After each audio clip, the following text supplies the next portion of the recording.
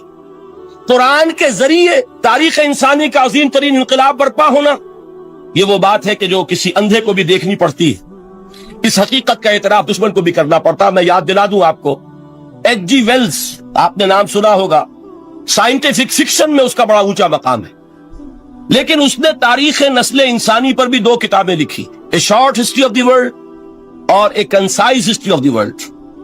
Concise history of the world میں وہ شخص حضور کے ذکر پر جب آتا ہے، تو میں صرف ذکر کر رہا ہوں، نقل کفر نہ باشد، اس نے حضور کی شخصیت پر بڑے رقیق حملے کیے، بڑے گھٹیا حملے کیے۔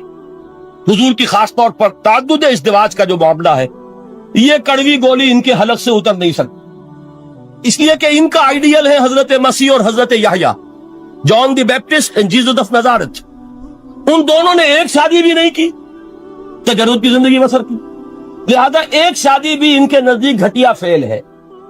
تو حضور نے تو کی ہیں 11 شادیاں، 11 نکاح کے۔ یہ جو کڑوی گولی ہے یہ ان کے حلق سے نیچے نہیں اترتی، اس لیے میں انہیں معذور سمجھتا ہوں۔ تو اس نے اس پہلو سے تو بڑے حملے کیے، لیکن خطبہ حجۃ الوداع کے وہ جملے جو ہے تاریخی، پورے کے پورے اس نے کوٹ کیے، لا فصل لعربی علی عجمی ولا لعجمی علی عربی ولا لأحمر علی اسود ولا لأسود علی احمر الا بالتقوی کلکم بنو آدم وآدم من تراب۔ کسی عرب کو کسی عجمی پر کوئی فضیلت نہیں، کسی عجمی کو کسی عرب پر کوئی فضیلت نہیں، کسی گورے کو کسی کالے پر کوئی فضیلت نہیں، کسی کالے کو کسی گورے پر کوئی فضیلت نہیں سوائے تقوی کے۔ تم سب کے سب آدم کی اولاد ہو اور آدم مٹی سے بنائے گئے۔ یہ الفاظ لکھ کر کہتا ہے کہ جہاں تک human fraternity, equality and freedom, تین الفاظ نوٹ کیجئے، انسانی حریت، انسانی مساوات، انسانی اخوت، کہتا ہے جہاں تک ان تین چیزوں کے واز ہیں، سرمنز کا تعلق ہے، وہ تو دنیا میں پہلے بھی بہت کہے گئے۔ عیسائی ہونے کے باوجود خاص طور پر نام لیتا ہے جیسس آف نازارت۔ سرمنز تو حضرت مسیح کے ہاں بھی بہت مل جائیں گے کہ تمام انسان برابر ہیں، سب کو بھائی بھائی ہونا چاہیے، سب انسان آزاد ہیں، تمیز بندہ و آقا فساد آدمیت ہے۔ لیکن وہ کہتا ہے کہ یہ ماننا پڑتا ہے تاریخ انسانی میں پہلی مرتبہ ان اصولوں پر ایک انسانی معاشرہ قائم کیا محمد نے صلی اللہ علیہ وسلم۔ یعنی حضور کے ساتھ یہ معاملہ ایمپٹی سلوگنز کا نہیں، یہ صرف واز نہیں ہے، یہ صرف سرمنز نہیں ہے، یہ ایمپٹی سلوگنز نہیں ہے۔ He translated these things into actuality۔ ایک حقیقت، ایک واقعے کی شکل دی ہے محمد نے صلی اللہ علیہ وسلم۔ وہ معاشرہ پیدا کیا جس میں انسانی اخوت، انسانی مساوات اور انسانی حریت، یہ تینوں اقدار بتمام و کمال موجود تھی۔ یہی وجہ ہے، اس صدی میں نوٹ کیجئے، گاندھی جی، موہن داس کرم چند گاندھی، جس کو آج پوری دنیا میں تسلیم کیا جاتا ہے، عالم عرب میں بھی مہاتما گاندھی کی بڑی عزت ہے۔ پنڈت نہرو کا کسی زمانے میں استقبال ہوا تھا ریاض میں، تو ہمیں بہت غصہ آیا تھا کہ مرحبا برسول السلام، welcome to the prophet of peace, یہ الفاظ تھے کہ جن سے پنڈت نہرو کا استقبال ہوا تھا۔